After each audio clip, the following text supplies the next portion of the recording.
Split decision, majority decision, unanimous decision, knockout, technical knockout. अगर आपने हाल ही में यूएफसी देखना स्टार्ट किया या आप पहले से भी देख रहे हो तो आपने ये टर्म जरूर सुने होंगे। तो क्या डिफरेंस होता है इन सारे टर्म्स में, और क्या वो एरियाज हैं या क्या वो मेन पॉइंट्स हैं जिनकी वजह से यूएफसी के जो जजेस हैं वो स्कोर करते हैं और राउंड अवॉर्ड करते हैं किसी फाइटर को। तो आपका भाई आ चुका है आपको बताने ये सब, और इस वीडियो के बाद आपको कोई भी वीडियो दूसरी देखने की जरूरत नहीं पड़ेगी जिसमें आपको इन सब का मतलब ढूंढना पड़े या आप कभी कंफ्यूज हो कि कौन सा फाइटर कब जीता क्यों जीता। बात अगर यूएफसी के करें तो इसमें एक बुक है जिसका नाम है unified rules of mixed martial arts. इस बुक का रेफरेंस लेकर के ही मोस्ट ऑफ द फाइट्स जज की जाती हैं। हालांकि इस बुक का भी कोई ये पत्थर की लकीर नहीं है, इसमें स्टेट्स है ना, स्टेट्स एथलेटिक कमीशंस, कंट्रीज और ऑर्गेनाइजेशंस मैटर करती हैं जो टाइम टू टाइम चेंज कर सकती हैं, नए रूल्स इंड्यूस कर सकती हैं या पुराने रूल्स को थोड़ा बहुत मॉडिफाई कर सकती हैं। तो डिसीजंस पे जाने से पहले आपको एक रूल समझना हो या कह लें एक सिस्टम समझना होगा जिसका नाम है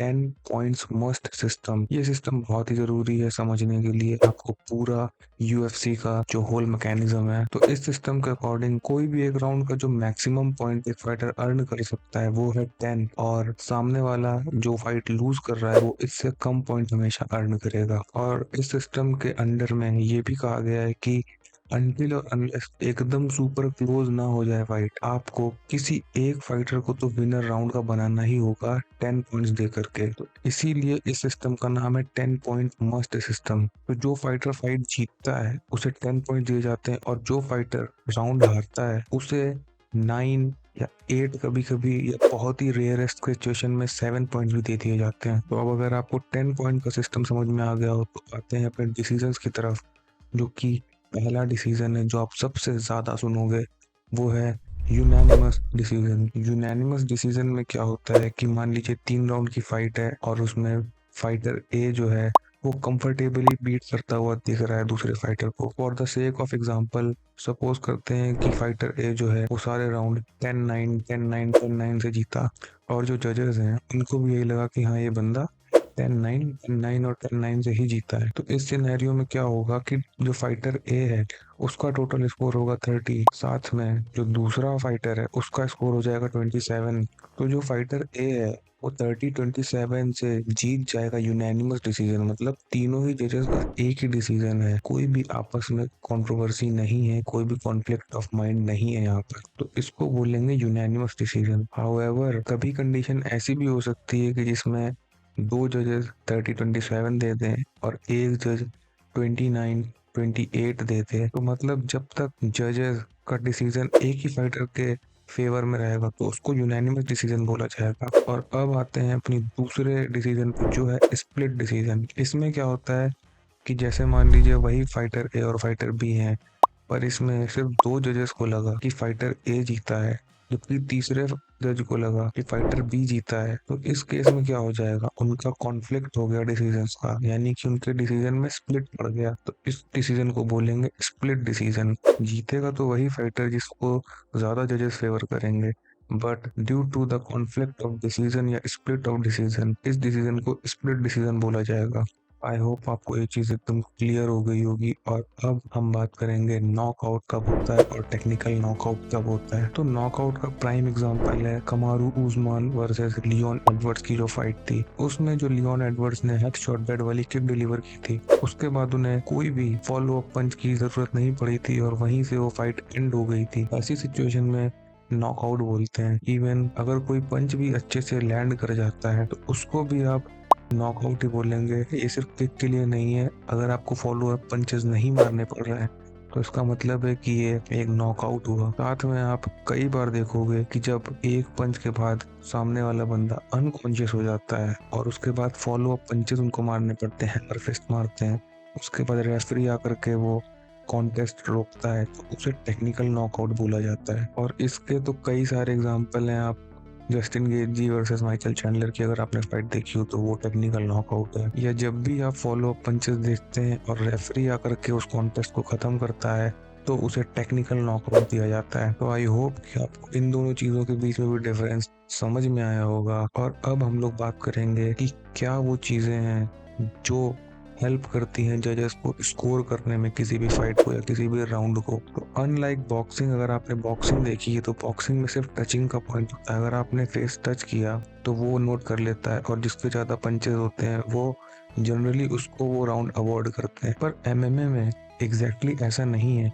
एमएमए में डैमेज को प्रेफरेंस दी जाती है। आपका सिर्फ पंच लैंड नहीं करना चाहिए, कितना आप डैमेज दे रहे हो वो भी नेसेसरी है इसमें। हाउएवर, अगर दोनों तरफ से ही सिग्निफिकेंट स्ट्राइक्स नहीं पड़ रही हैं, डैमेज नहीं पड़ रहा है, तो उस केस में तो जिसने ज्यादा पंच लैंड करे, वो सिग्निफिकेंट हो या इनसिग्निफिकेंट, वो ही काउंट किया जाएगा। फिर अगर हम लोग अपनी उस बुक की बात करें जिसका नाम है unified rules of mixed martial arts, उसमें क्लियरली ये चीज मेंशन है कि इफेक्टिव स्ट्राइकिंग, इफेक्टिव रेसलिंग, मतलब इफेक्टिव जो वर्ड है ना, वो काफी ज्यादा इंपॉर्टेंट है। अगर आप ग्रैपलिंग करते हो, मतलब आपने सपोज टेक डाउन किया, तो उससे टेक डाउन मैटर नहीं करेगा, आपको उसके बाद डैमेज भी करना होगा, तो उसकी वैल्यू बढ़ेगी, तो जजेस कन्विंस होंगे कि हाँ अब मुझे इसको पॉइंट देना चाहिए। तो इसलिए आप देखते हो जो खबीब या इस्लाम वाली रेसलिंग है उसकी ज्यादा वैल्यू है, क्योंकि वो गिराने के बाद, सामने वाले को टेक डाउन करने के बाद डैमेज इंड्यूस कर पाते हैं, मॉल कर पाते हैं अपने अपोनेंट्स को। However, merely exchange of positions की खड़े थे फिर ग्रैपल कर दिया, जमीन पे लिटा दिया, उससे कुछ नहीं होने वाला। उससे आपका ग्राउंड कंट्रोल टाइम अगर सिग्निफिकेंट काफी ज्यादा होगा तो आपको पॉइंट मिल सकते हैं, मगर आपको अगर थोड़े ही सेकंड, 10 सेकंड आपने गिरा दिया और कुछ डैमेज नहीं किया, तो उसमें आपको पॉइंट फिर नहीं मिलेंगे। तीसरा इसमें एक पॉइंट होता है कि आप जो फाइट की पेस है वो आप डिसाइड कर रहे हो या आपका ओपोनेंट डिसाइड कर रहा है, ये काफी बड़ा फैक्टर है। जैसे कि फाइट्स जिसमें इजराइल आदेसानिया फाइट करते हैं, वो अपनी रेंज को इतनी अच्छी तरीके से पहचानते हैं कि सामने वाला उनके जोन में एंटर नहीं कर पाता है, और वो डिसाइड करते हैं कि ये फाइट रिंग के बीच में होगी या केज के साइड होगी, या जहां वो चाहे ये वो डिसाइड करते हैं। तो उस केस में अगर ये फाइट 3-4 राउंड तक लगातार इसी तरीके से चलती है, तो उसमें एक्स्ट्रा पॉइंट्स इजराइल जैसे फाइटर्स को मिलता है। और जो आखिरी पॉइंट होगा वो होगा कि आपको हमेशा ये याद रखना है कि एक मिक्स मार्शल आर्ट्स है। तो अगर आप इसको एक बॉक्सिंग फाइट बनाने की कोशिश करेंगे कि आप सिर्फ बॉक्सिंग ही करे जा रहे हैं, बॉक्सिंग ही करे जा रहे हैं, उसमें भी सिग्निफिकेंट स्ट्राइक्स इतनी लैंड नहीं कर रही हैं, और सामने वाला बंदा हर चीज करने की कोशिश कर रहा है, आपको ग्रैपलिंग भी कर रहा है, किक्स भी मार रहा है, पंचेस भी लैंड कर रहा है, तो उस केस में सामने वाले बंदे को प्रेफरेंस दी जा सकती है। तो ये चीज भी आपको ध्यान रखनी होगी जब भी आप फाइट को एसेस करेंगे। बाकी अब इतनी सारी बातें हो ही गई हैं, तो मैं थोड़ा इलीगल स्ट्राइक्स के बारे में बता देता हूँ, जो 1-2 साल में काफी ज्यादा बढ़ गई हैं। जैसे पीटर यान ने एल्जिमेन स्टर्लिंग को मार दी थी इलीगली, फिर उसके बाद एंकलाइव ने इलीगली मार दी थी जॉनी वॉकर को, फिर उसके बाद अभी मॉवसार को आर्नोल्ड एलन ने मार दी थी, हालांकि वो इलीगल नहीं थी। तो उसके रिगार्डिंग जो रूल है वो मैं आपको बता देता हूँ। उसके रिगार्डिंग यही रूल है कि जब भी कोई अपोनेंट ग्राउंडेड माना जाएगा तो आप इलीगली नहीं मार सकते उसे। तो ग्राउंडेड होने की क्या कंडीशन है, वो कंडीशन ये है कि अपार्ट फ्रॉम योर फीट, मतलब पैरों से तो आप खड़े हो गए, बाकी कोई आपका बॉडी पार्ट अगर ग्राउंड पे टच कर रहा है, उसमें भी आपकी फिंगर सिर्फ नहीं टच होनी चाहिए, मतलब फिंगर्स सिर्फ नहीं टच होनी चाहिए। अगर टच हो भी रहा है हैंड का, तो पूरा का पूरा पाम आपका ग्राउंड पे टच होगा, तो आपको ग्राउंड में डिक्लेयर किया जाएगा। और अगर आप उस समय किसी को नी मार दोगे तो फिर आपकी नीज इलीगल हो जाएंगी, और उस केस में ओपोनेंट का कंकशन टेस्ट होगा, जिसमें अगर वो फेल हो गया तो फाइट वहीं रुक जाएगी, और फिर जजेस के हाथ में होता है कि क्या होगा, या तो वहीं से वो फाइट कॉल्ड ऑफ कर दी जाएगी, या तो वहां तक के राउंड्स के हिसाब से विनर डिक्लेयर कर दिया जाएगा, या सामने वाले को डिस्क्वालीफाई भी कर दिया जा सकता है। तो यही था गाइस आज की वीडियो में। आई होप आपको क्लियर हो, और आपको 1% भी अगर इससे कुछ नॉलेज गेन हुई है तो ड्रॉप अ लाइक, एंड जो भी आपको डाउट हो कमेंट में पूछ सकते हो। इस चैनल का मोटिव यही है कि भाई इंडिया में एक यूएफसी या एमएमए कम्युनिटी ग्रो करे डे बाय डे। तो आज की वीडियो में बस इतना ही, मिलता हूँ आपसे नेक्स्ट वीडियो में, तब तक के लिए जय हिंद।